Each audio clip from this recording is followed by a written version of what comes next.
এই বছর কোরবানি ঈদে আমরা অনেকটাই লম্বা ছুটি পেয়েছি ইউনিভার্সিটি থেকে, কিন্তু দুর্ভাগ্যবশত ঈদের আগে আমাদের ছুটিটা বেশি পড়ে গেছে, ঈদের পরে খুবই কম। ঈদের দুদিন পরেই ইউনিভার্সিটি খুলে ফেলেছে। তো কি আর করার, ইউনিভার্সিটি যেহেতু খুলেই ফেলেছে। তো আজকের ভিডিওতে আমি আপনাদের সাথে শেয়ার করব ঈদ পরবর্তী ক্লাসগুলো কেমন যাচ্ছে। আসসালামু আলাইকুম এভরিওয়ান, কেমন আছেন সবাই?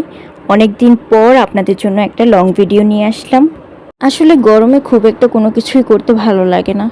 তারপর ভাবলাম ইউনিভার্সিটিতে যেহেতু যাচ্ছি তাহলে একটা লং ভিডিও করেই ফেলি। ইউনিভার্সিটিতে যাওয়ার পর তেমন একটা অস্বস্তি ফিল হয় না, যেহেতু ওখানে এয়ার কন্ডিশনার থাকে সব জায়গাতেই। ইউনিভার্সিটিতে যাওয়া আর আসার সময় রাস্তাতে যে সময়টা কাটাতে হয় তখনই আসলে বেশি অস্বস্তিটা লাগে।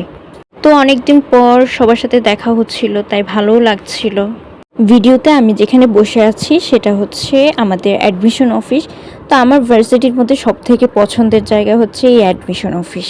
এখানেই আমার সবথেকে বেশি সময় কাটানো হয়, আর এখানে থাকলে দেখা যায় কি বিভিন্ন ধরনের মানুষের সাথে পরিচয় হওয়া যায়। আর অ্যাডমিশন অফিসের পরিবেশটাও আমার কাছে সবথেকে বেশি ভালো লাগে। আর ভার্সিটি এত তাড়াতাড়ি খুলে ফেলার আরেকটা কারণ হচ্ছে আমাদের এই সেমিস্টারে দেখা গেল কি 2টা ঈদ পড়েছে, 2টা ঈদের কারণে অনেকগুলো সময় নষ্ট হয়েছে। রোজার ঈদেও জ্বালানি সংকটের কারণে অনেকদিন আগে থেকেই ভার্সিটি অফ করে দিয়েছিল, তো এজন্য দেখা গিয়েছিল কি অনেকগুলো ক্লাসই মিস হয়েছিল।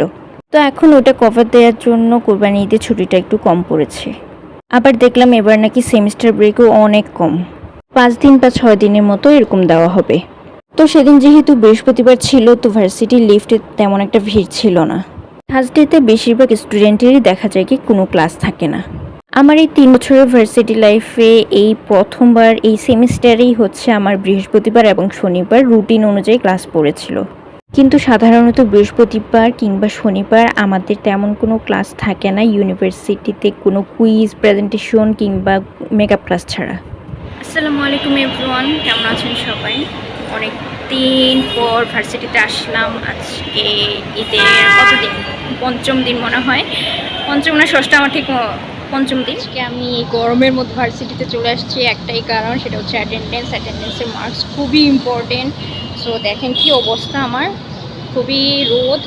তো আমি এখন ক্লাসের দিকে যাচ্ছি। তারপর আমি সকালের ক্লাসে গেলাম, সকালের ক্লাস শেষ করে সেকেন্ড ক্লাসে আমি আমার ফ্রেন্ডের প্রেজেন্টেশন দেখতে চলে গেলাম।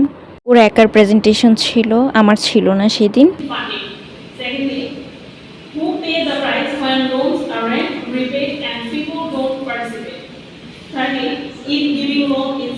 এটা ছিল আমার প্রেজেন্টেশনের ভিডিও। আমার প্রেজেন্টেশন ছিল লাস্ট ডেতে।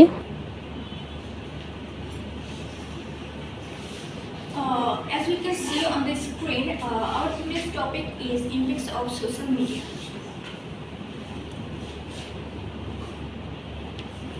These slides. আমার এই ফ্রেন্ডের সাথে আমার অনেক দিন পর দেখা হয়েছে, যেহেতু এইবার সেমিস্টারে আমাদের কোনো ক্লাস রুটিন মিলেনি, তাই আমাদের কোনো দেখাও হয়নি।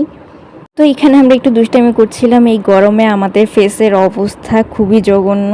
তারপর আমি চলে গেলাম আমার খুবই পছন্দের একজন টিচার মমিনুল হক স্যার, ওনার ক্লাস আমার খুবই ভালো লাগে। ক্লাস শেষ করে আমি বাসার উদ্দেশ্যে রওনা হয়েছিলাম। হাতিরঝিল চক্রাকা বাসের টিকিট কেটে আমি ওখানেই অপেক্ষা করছিলাম। খুবই অসহ্য লাগছিল, অনেক গরম ছিল। ওখানেও এত গাছপালা, পানি, এই সব কিছু থাকার পরেও খুবই গরম। এই তীব্র গরমে কোথাও কিছুক্ষণ বসে থাকতেও খুবই বিরক্ত লাগে। বাস যেহেতু তাড়াতাড়ি পাওয়া যায়, তাই আর আমার আজকে বেশি সময় লাগেনি বাসায় আসতে। বাসায় এসে দেখি আম্মু খুবই মজার রান্না করেছে, শসা দিয়ে, চিংড়ি মাছ দিয়ে। এই গরমে এই খাবার খুবই ভালো। তো আমার আজকের ভিডিওটা আপনাদের কাছে কেমন লাগলো কমেন্ট করে জানাবেন।